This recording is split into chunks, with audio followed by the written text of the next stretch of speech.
Florence, the capital of the region of Tuscany, spreads on the banks of the Arno between the Adriatic and the Tyrrhenian seas, almost in the middle of the Italian peninsula. The river is completely contained within the Tuscany region. Next to the Tiber River, it's the most vitally important river in central Italy. Over the centuries, it's been crucial to the development of finance and trade in the region. Before making it to the Tyrrhenian, it flows through Florence, Pisa and Empoli. The urban complex of Florence is in itself a unique artistic realization, the fruit of continuous creation over more than 6 centuries.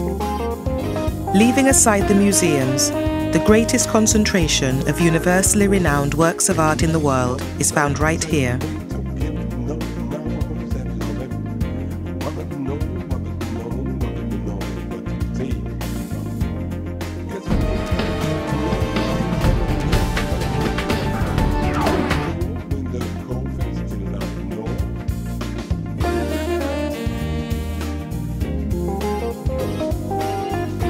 One of Florence's landmarks is certainly Piazza della Signoria, which holds all the city's glorious symbols.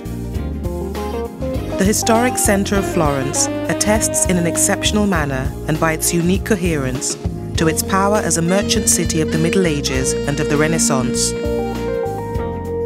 From its past, Florence has preserved entire streets, fortified palaces, loggias and fountains.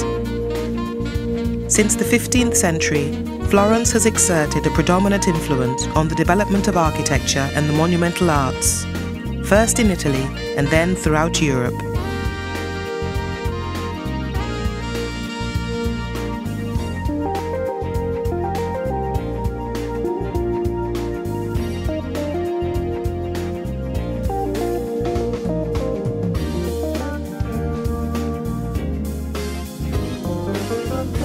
The bronze equestrian statue of Cosimo I was realized by Bologna to show the ideal relationship between Florence and the Roman Empire.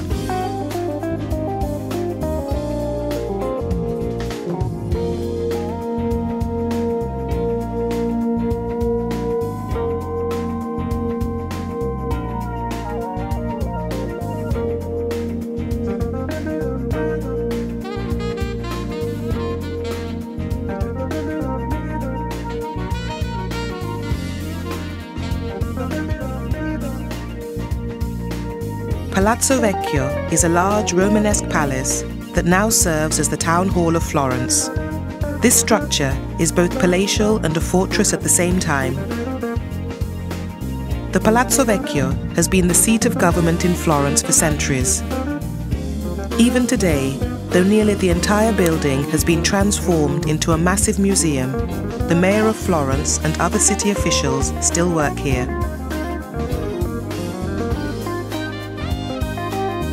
The stone exterior of the palace hasn't changed much since the 14th century. It has 2 rows of elegant Gothic windows. Above the windows are painted coats of arms from the Florentine Republic.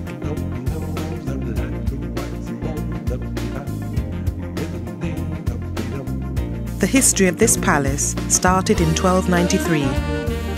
After the political success of the guilds, the new priors wanted to build a monument which would become the most important civic monument in Florence, the Palazzo dei Priori, seat of the Signoria, later called Palazzo Vecchio.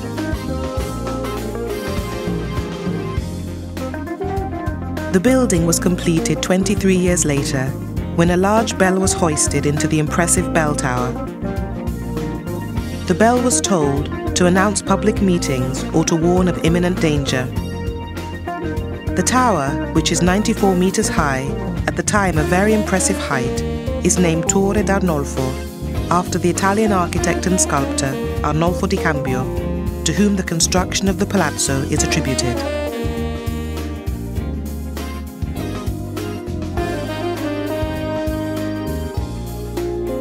The only part of the exterior that's elaborately decorated is the marble frieze, with the inscription that was meant to remind the rulers that Christ was the only ruler.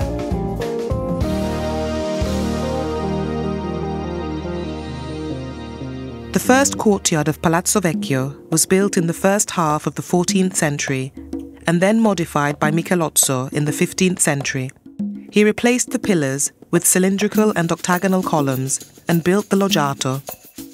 In the second half of the 16th century, the entire palace endured important works of modification executed by Vasari on the request of Cosimo I de' Medici.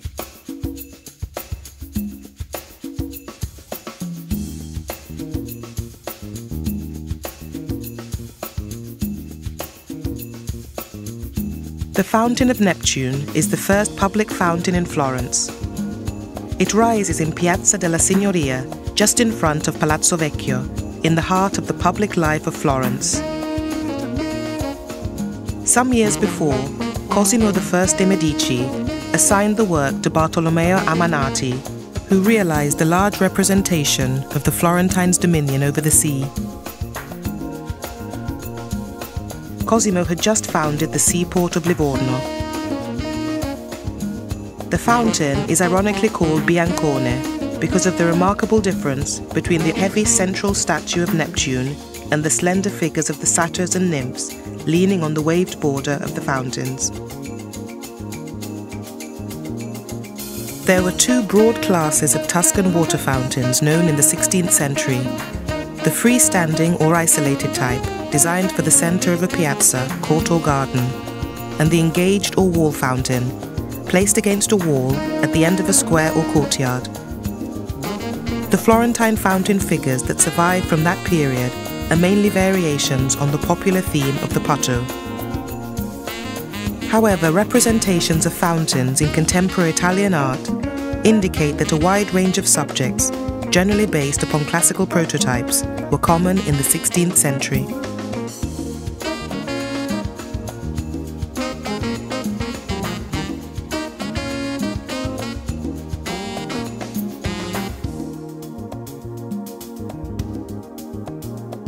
The Loggia of the Signoria, or Loggia of the Lanzi, so called because the Lanzichenecchi, or German mercenaries, used it for their encampment in 1527, became an open-air museum and one of the symbols of Florence, dominating the square in spite of its detached position. The Loggia houses both Renaissance and more recent works, but also ancient masterpieces.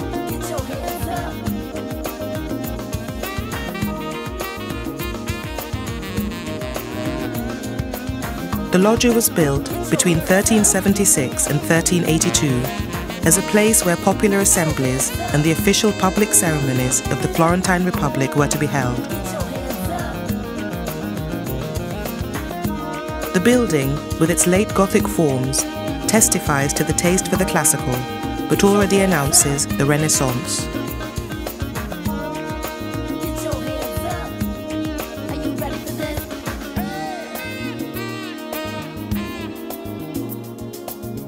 The monument that stands out under the arcade is Perseus, triumphantly holding up the severed head of the Medusa. This bronze statue, more than 3 meters high, is the celebrated work of Benvenuto Cellini. The Florentine artist began to work on the Perseus in 1545, and its realization was to keep him occupied for approximately 9 years. The statue was commissioned to him by Cosimo I.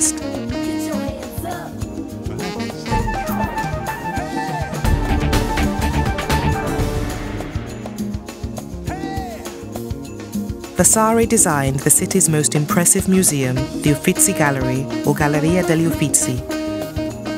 Constructed at the behest of Cosimo I de' Medici in the 16th century to house the offices for Florentine magistrates, the museum is now home to the largest collection of Italian and Florentine Renaissance art in the world.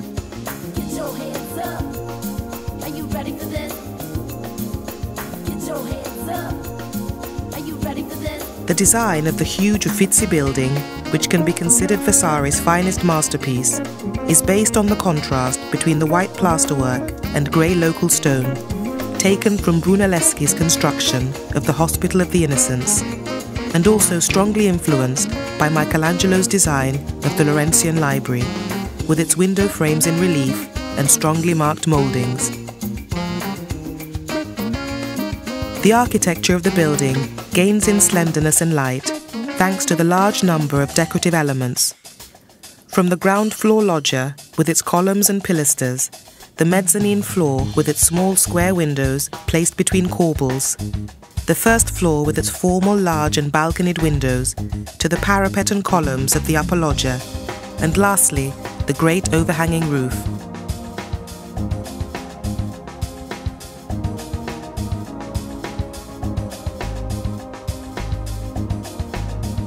During the 19th century, following indications left by Vasari, 28 marble statues were sculpted. The Renaissance is the artistic and cultural period traditionally set between the 15th and 16th century. It's characterized by an extraordinary artistic and literary flourishing and by the free development of thought, derived by a vision of life and reality independent from metaphysical and religious concepts. This was expressed in a new manner, thanks to the modern awareness gained by men after the long period of decadence experienced in the Middle Ages, which were defined as the Dark Ages. This cultural and scientific renovation started in Italy in the 16th century.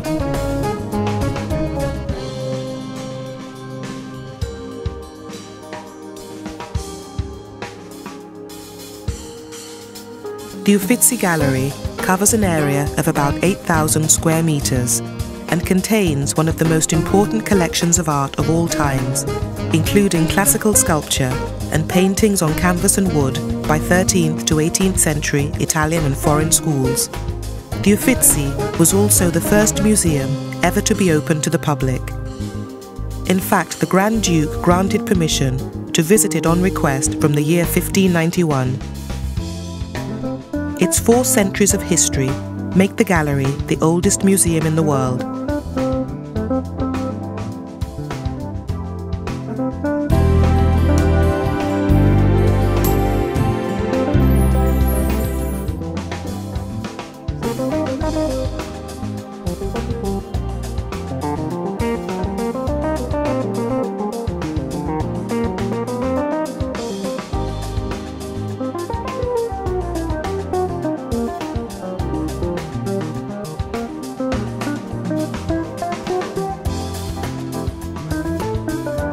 Of surviving medieval bridges with houses on, the Ponte Vecchio in Florence is probably the best known. The Ponte Vecchio is a medieval bridge crossing the Arno River, the oldest of Florence's 6 bridges. It's one of the city's best-known images. Probably dating back to Roman times, with its stone pillars and wooden planks, it was built in stone, but then destroyed by a flood in 1333. It was rebuilt 12 years later.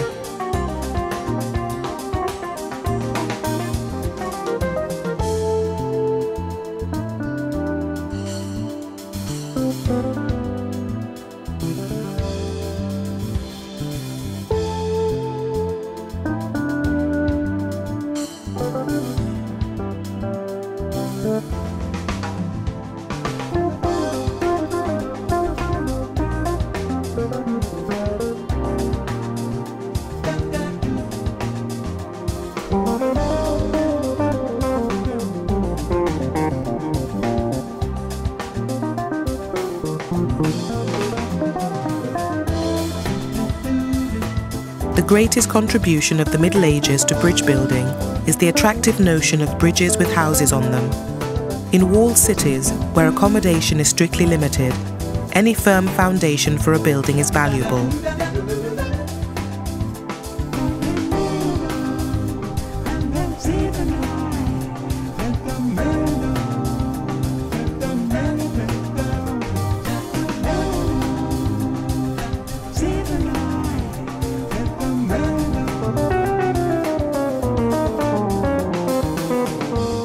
The shops housed under the porticos first belonged to the municipality, which then rented them out.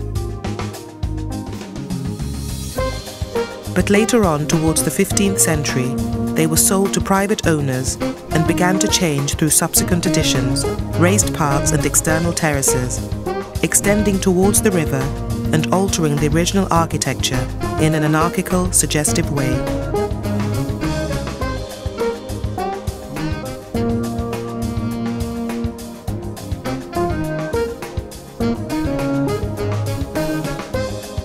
covered walkway, which forms a top story above the shops, was added in 1565 to enable the Medici to walk from the Uffizi to the Palazzo Pitti on the other side of the river without descending to street level.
Although the origins of the first Franciscan oratory are still lost in the mists of time, the construction of the new Basilica of Santa Croce is well documented and was officially started in 1294, when the architect Arnolfo di Cambio laid the first stone of what was to become a masterpiece of Gothic art. His design was based on spatial grandiosity, with the structural elements carried out with rational clarity and sobriety. The facade was a plain brick wall without facing or any other ornament. Santa Croce wasn't singular in this respect, for San Lorenzo and many other Florentine churches have never been decorated externally.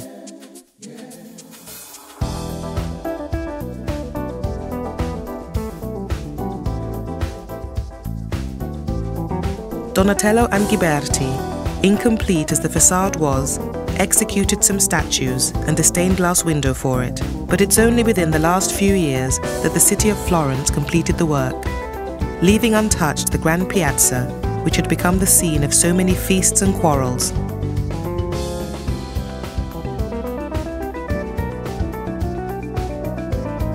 Built by order of the friars of St. Francis, this venerable temple was raised upon Piazza Santa Croce, where a small church belonging to the order of the Franciscan monks had formerly stood. They'd resolved to embellish and enlarge their church, and Cardinal Matteo d'Acquasparta, general of the Franciscan order, proclaimed an indulgence to all contributors towards the undertaking.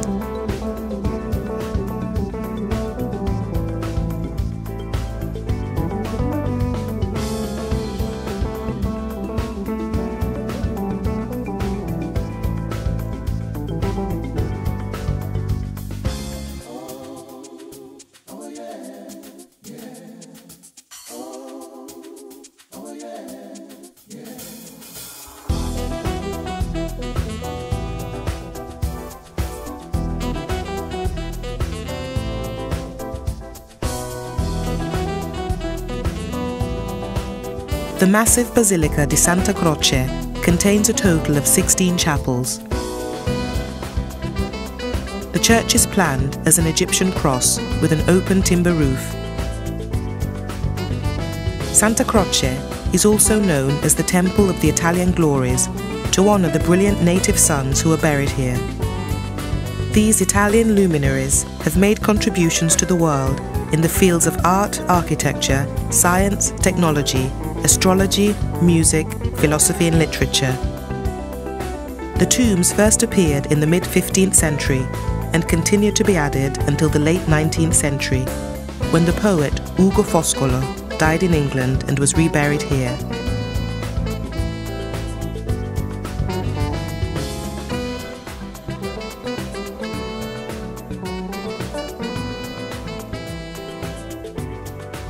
A fundamental feature of early Franciscan churches was the frescoed narration, in simple and clear terms, of the stories of Christ, of St. Francis and of other saints.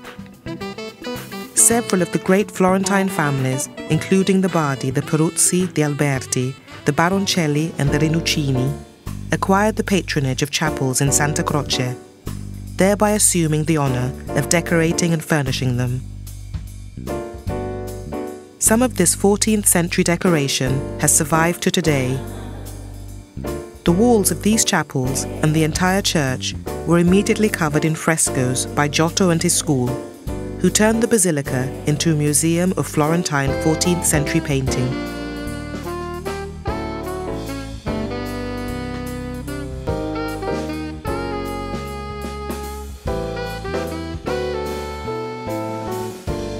The Baroncelli Chapel, one of the great Florentine families, has frescoes of the life of St. Francis by Taddeo Gaddi.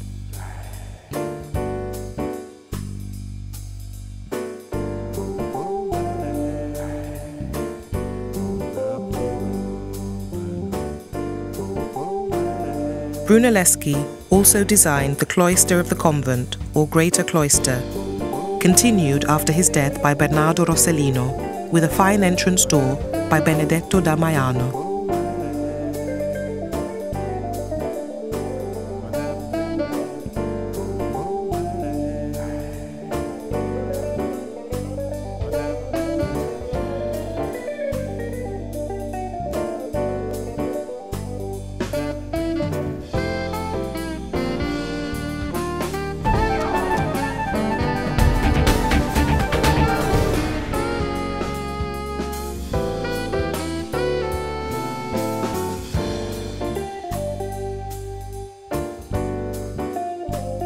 The Florence Cathedral is composed of 3 buildings.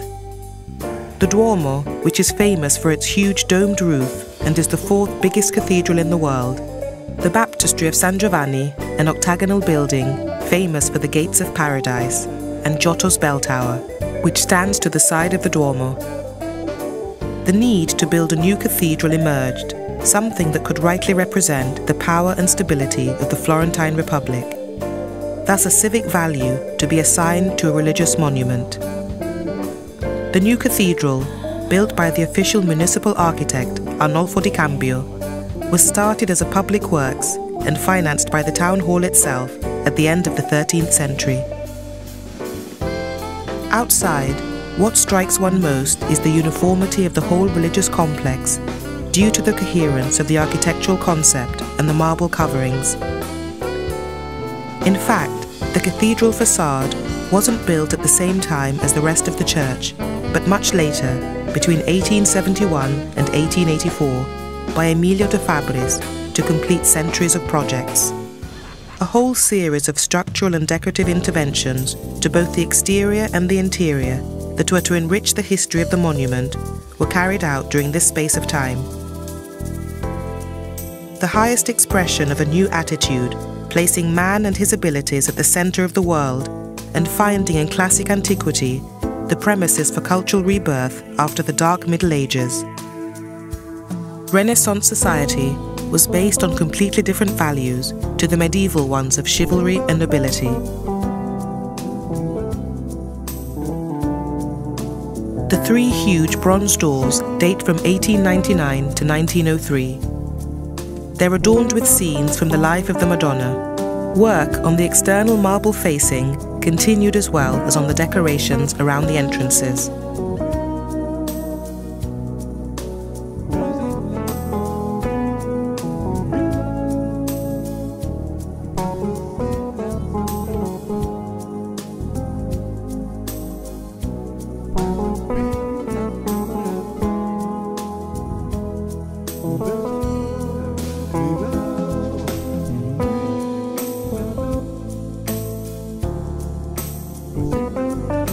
The central nave of the cathedral is created by great Gothic vaults resting on wide arches that divide the space into 4 square bays, giving a more classical than Gothic harmony to the structure.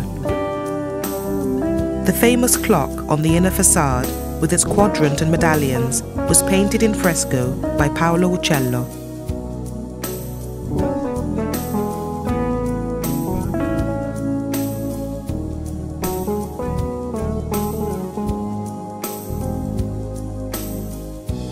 The structure has a deliberate and majestic feeling about it, and immediately forces the eye towards the basilica's spatial fulcrum, formed by the chancel and the cupola above. This search for a centre of gravity is another element that differs from the Gothic style, which tended more to create a vertical spatiality without need for hierarchies.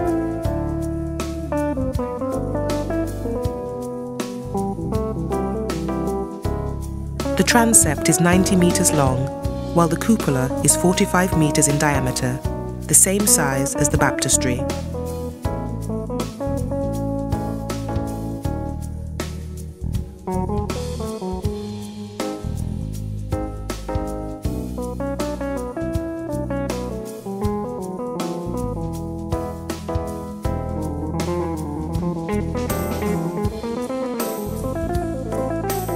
The construction of the cupola of the cathedral was one of the most imposing tasks of the Renaissance.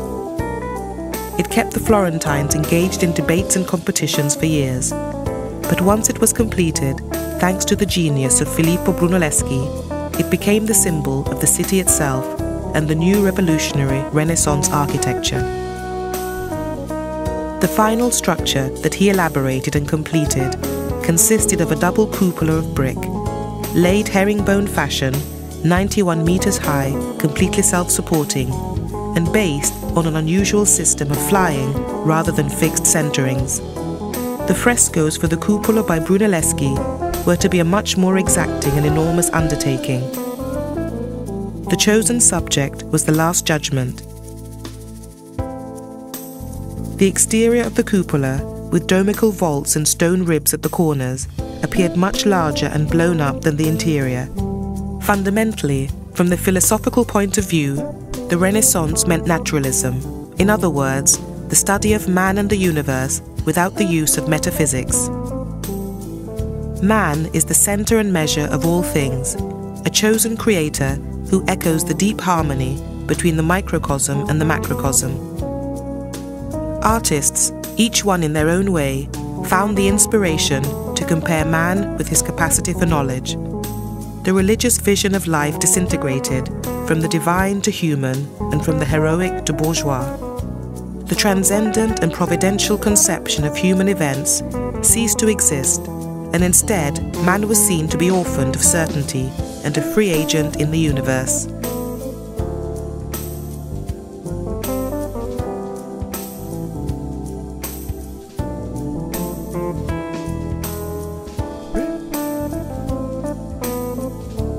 The bell tower of the cathedral is one of the most beautiful in Italy, and was an invention of genius by Giotto, which was created more as a decorative monument than a functional one. White marble from Carrara, green marble from Prato, and red marble from Siena colour the surface, while also dividing it up with classical rigour. A figurative narrative runs around all four sides, carried out with a series of octagonal tiles in relief by Andrea Pisano, from designs that were carried out in part by Giotto himself. It was Pisano who was to take over the assignment from Giotto on his death, to be replaced in his turn by Francesco Talenti, who completed the tower and delivered it to the city as we see it today, though after making one or two changes to Giotto's original project. The extremely elegant and slender structure is on a square plan and supported by polygonal pilaster-shaped buttresses at the corners that continue up to the top.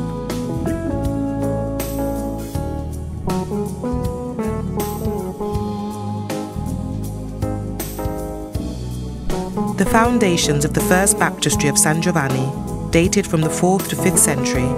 Its octagonal shape, the two lower orders, the attic and the springer of the cupola, date from the early Christian construction. In the middle of the 12th century, the external facing of the baptistry was started. This masterpiece of white Carrara and green Prato marble inlay, geometrically designed in a harmonious classical style to cover the original sandstone, already shows signs of the search for spatial delimitation that was to lead to the perspective of the Renaissance. The sculptures above the doors are by Renaissance artists like Sansovino, Rustici and Vincenzo Danti. By the 14th century, plans were already underway for the creation of the new doors, which also had to be worthy of the monument. The sculptor Andrea Pisano was commissioned with the first pair, while Lorenzo Ghiberti designed and made two sets of doors, known as the Doors of Paradise, between 1425 and 1452.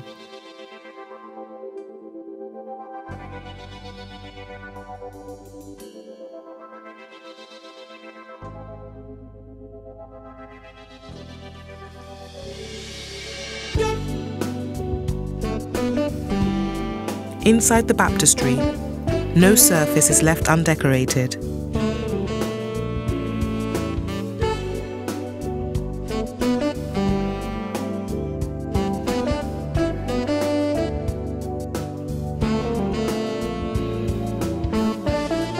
The walls are clad with marble in harmonious geometric designs dating from the 11th century.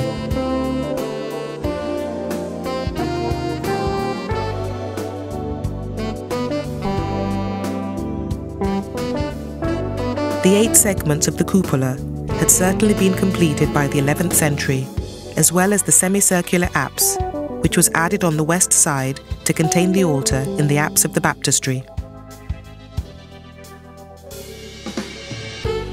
The windows are also interesting, with their alternate pointed and semicircular timpani, a classical decoration that was used throughout the Renaissance.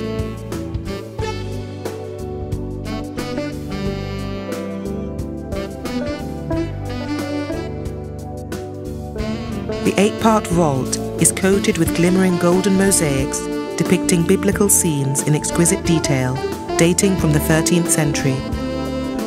The mosaics are divided into registers that follow the underlying architecture, 5 concentric rings and 8 triangular sections.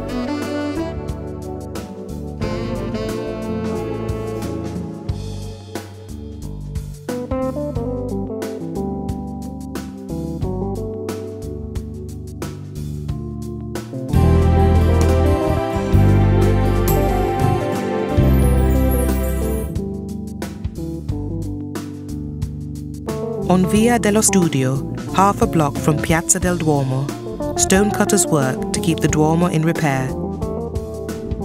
An integrity restoration is a restoration that requires a complete replacement of a piece. A conservative restoration is necessary when the Bottega determines that a piece is becoming weak and needs work to prevent it from falling away. In order to achieve this level of detail, the Bottega uses white, green and red marble from the Duomo's original source mines whenever possible. All of the white marble used for restoration is still taken from the Carrara. Green marble, on the other hand, has been difficult to obtain because the cave of Prato has been closed. It's also been difficult to find another mine that can match the Duomo's green colour. Red marble is still taken from the same various Tuscan and northern Italian marble caves that it was taken from originally. As for cleaning, a section of the Duomo facade is selected every year to be cleaned. The incredible size of the Duomo's exterior requires this perpetual maintenance and upkeep. The scaffolding and construction, visible all around Cattedrale di Santa Maria del Fiore, is a fixture of Florence's cityscape. The work of the Duomo is never done.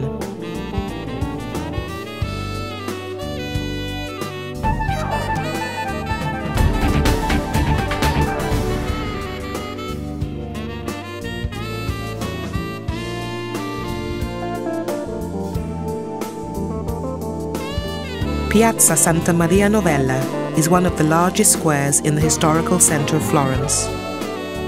The Basilica of Santa Maria Novella, with its famous Leon Battista Alberti facade, overlooks the square. Alberti, really a scholar, is one of the main Renaissance figures, codifier of perspective principles, and author of a series of important theoretical treatises.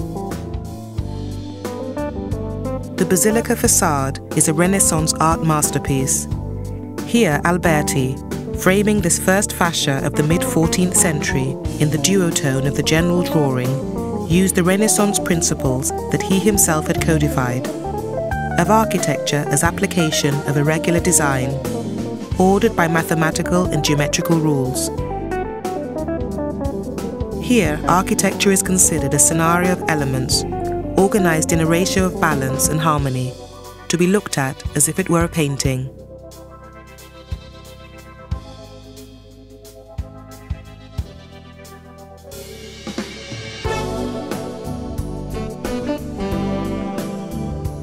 It's difficult to establish the exact chronology of the stages of construction of the building. In 1287, however, a decree of the Florentine Republic ordered the construction of a new square that was then given to the Dominicans to decorate and adorn.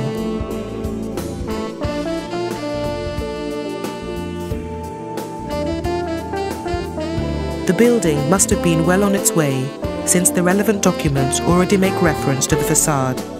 It's almost certain that with the completion of the facade, most of the construction work on the church was done, with the possible exception of the sacristy, which dates to 1380. Florence, as with much of the rest of Italy, is steeped in Roman Catholic tradition. As such, there are an array of basilicas in Florence, as well as a good number of churches and cathedrals. Many of the most famous contain works of art by many of the greatest artists in history. There are few places where the grandeur and historical significance of the Italian Renaissance are more evident than in the prized Florentine churches. Besides the basilica, the square houses other important buildings. The long portico of the Hospital of San Paolo and the adjacent Monk's Pharmacy, the ancient laboratory for herbs and medicinal plants distilled by monks to cure the sick and the pilgrims.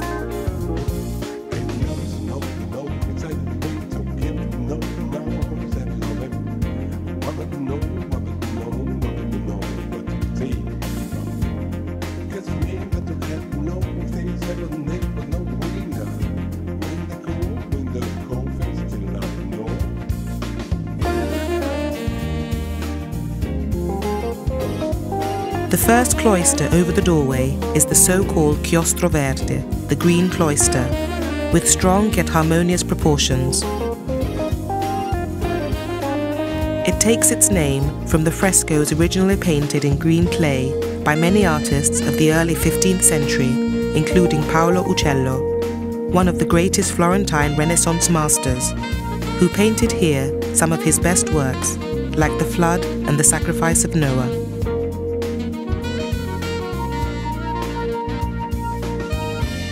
The cloister gives access to the refectory and to the Cappellone degli Spagnoli.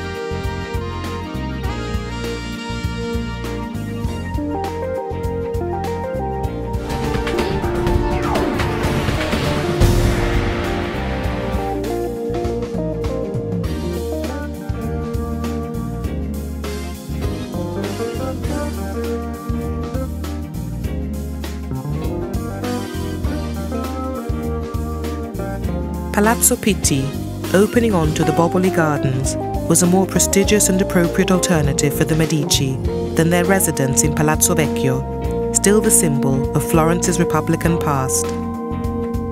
Cosimo and Eleonora decided to turn it into a princely palace and charged Bartolomeo Ammanati with completing and, above all, enlarging the building. By doubling its internal volume depth and adding side wings, this bare 15th century building was transformed into the most monumental of the late Renaissance Florentine buildings.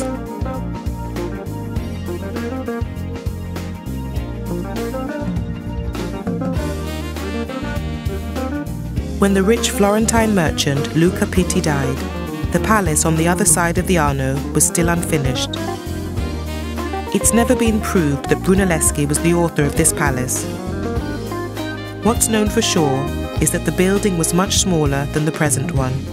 At that time, Florence was governed by Pitti's implacable adversaries, the Medici, and as destiny was to have it, the building ended up in their hands when the rich wife of Cosimo I bought it with the park and the square lying in front of it as the house's official home in 1550.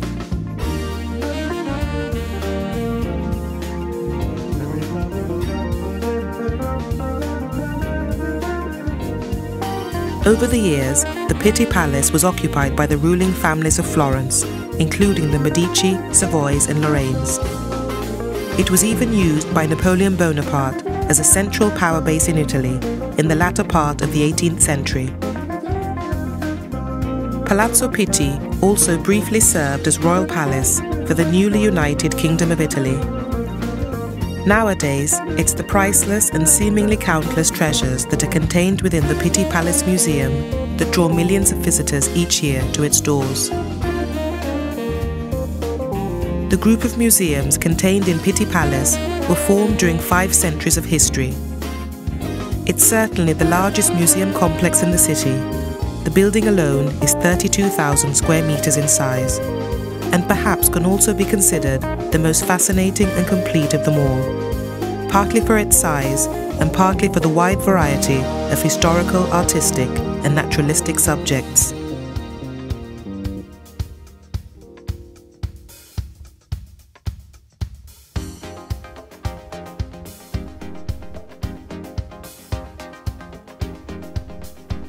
The palace adjoins the Boboli Gardens, which is also a famous Florence landmark that overlooks the city of Florence atop the hillsides along the Arno River.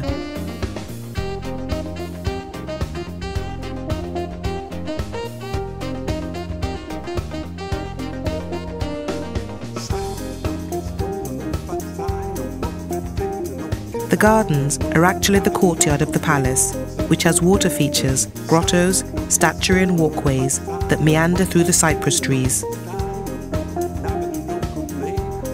Along with Pitti Palace in 1550, the Medici bought the Boboli Gardens behind the building.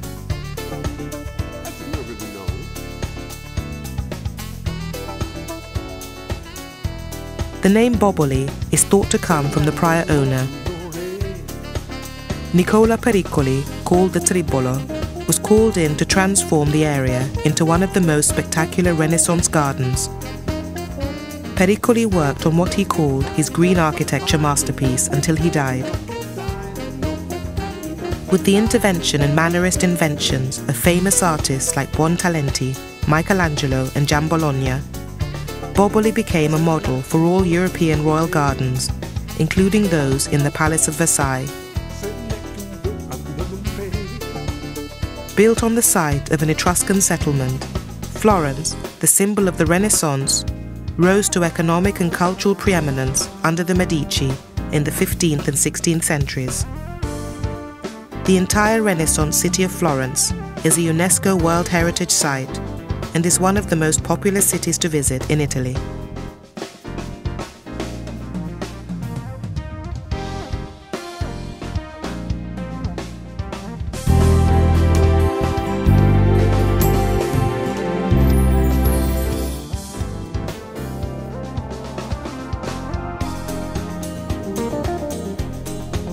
Val d'Orcia in Tuscany is a marvellous landscape of never-ending hills, grain fields and streams, with rich clay and tufa soils. The Val d'Orcia is today the real icon of Tuscany. It's part of the agricultural hinterland of Siena, colonised by the city in the 14th and 15th centuries, and developed to reflect an idealised model of land management. The Val d'Orcia was and still is seen as an ideal representation of man coexisting in harmony with nature. Images of the Val d'Orcia and its inhabitants have come to be seen as icons of the Renaissance and have profoundly influenced the development of landscape art, engineering and philosophy in modern Tuscany. Cypresses form a striking addition to the landscape, planted along routes and around settlements, their regular form punctuating the rounded shapes of the hills, and their dark colour contrasting dramatically with the pale landscape. Chianciano is surrounded by hills on all sides, which are dense with chestnut, ilex, beechwood and oak trees. The history of Chianciano can be traced back to the 5th century BC, at the time of the Etruscans, The Etruscans had first built a temple in the town, close to the Silene Springs in Chianciano, which had been dedicated to the god of good health.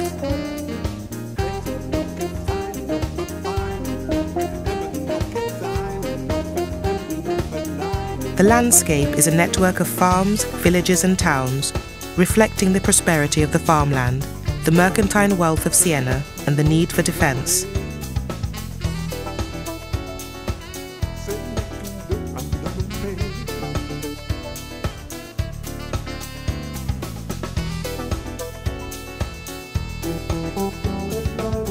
The landscape was largely rewritten in the 14th and early 15th centuries, when it was colonized by Siena at the height of its power as a city-state.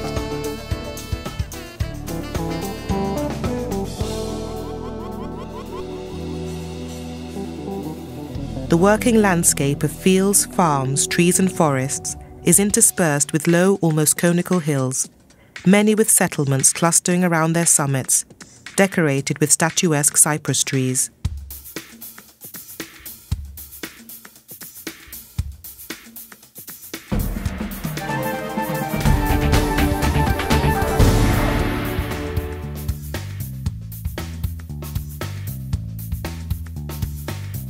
Montepulciano is mostly known for its medieval buildings and its natural beauty. The town is located at an altitude of 600 meters and is perched on top of a limestone ridge quite close to Siena, Florence, Rome and Pienza.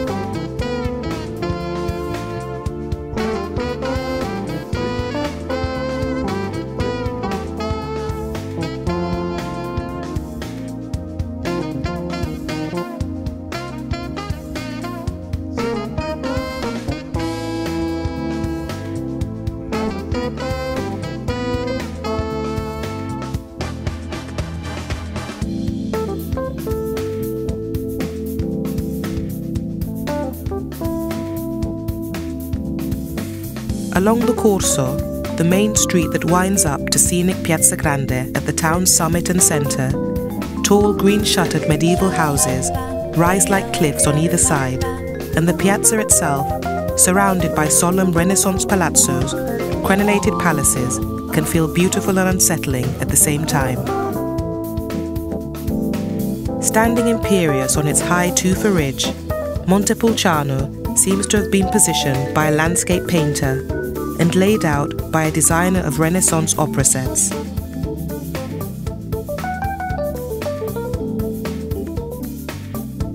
The Torre della Pulcinella, a 15th century tower, chuckles over its comical statue of Pulcinella, who strikes the hours with his stick.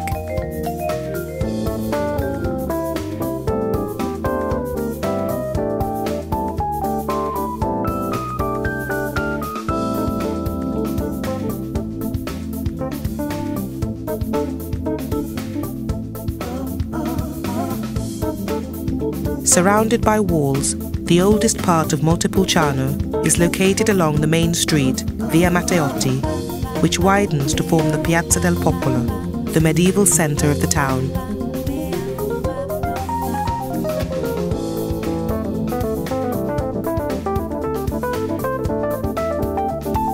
The main square is surrounded by magnificent buildings, created mostly by famous architects of the Renaissance. The Palazzo Comunale of Montepulciano was designed by Michelozzo.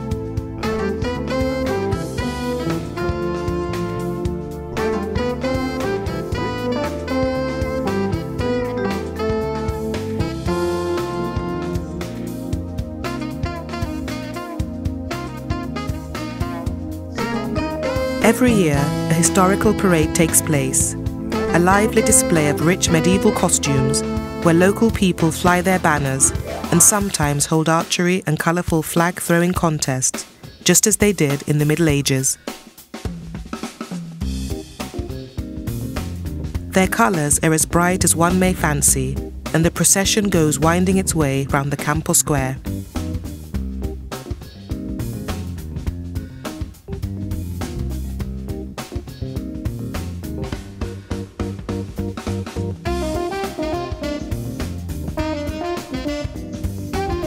The magic of a tradition hundreds of years old where the residents live for this moment, having conserved the same rites and atmosphere since the Middle Ages.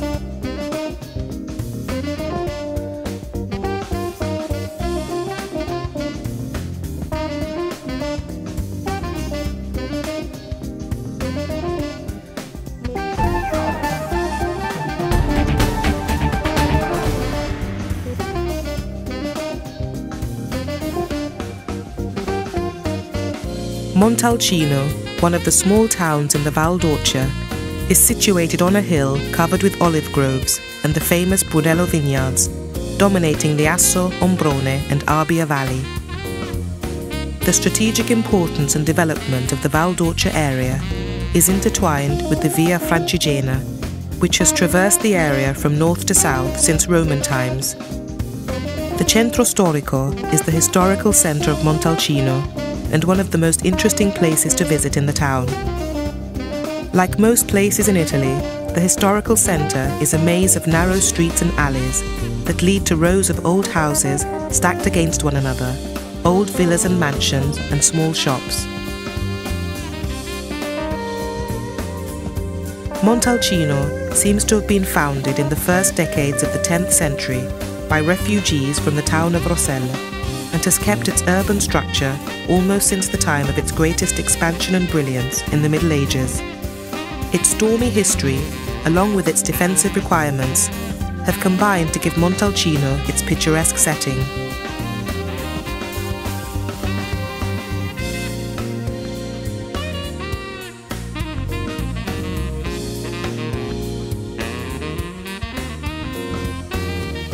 The fortress is an outstanding example of military architecture, built on a pentagonal plan to a design by Mino Foresi and Domenico Di Feo.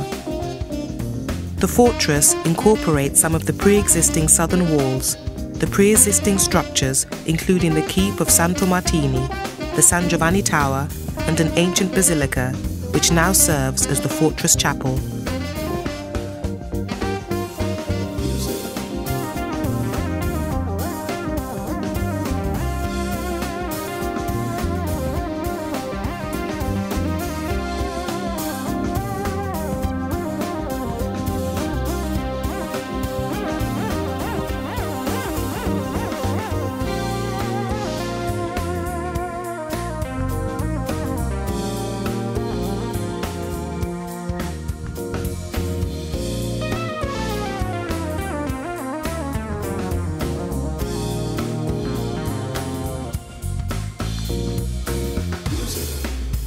There's an abundance of architectural and artistic treasures in the Val d'Orcia, which makes it a cultural site of universal value.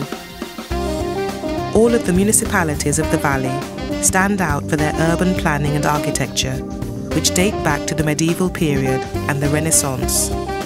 Besides these worthy towns of the Val d'Orcia, this territory offers many delightful hamlets, some of which are fortified, and solitary churches and settlements of historical, artistic, architectural and environmental interest, which all contribute to a reference network of exceptional value.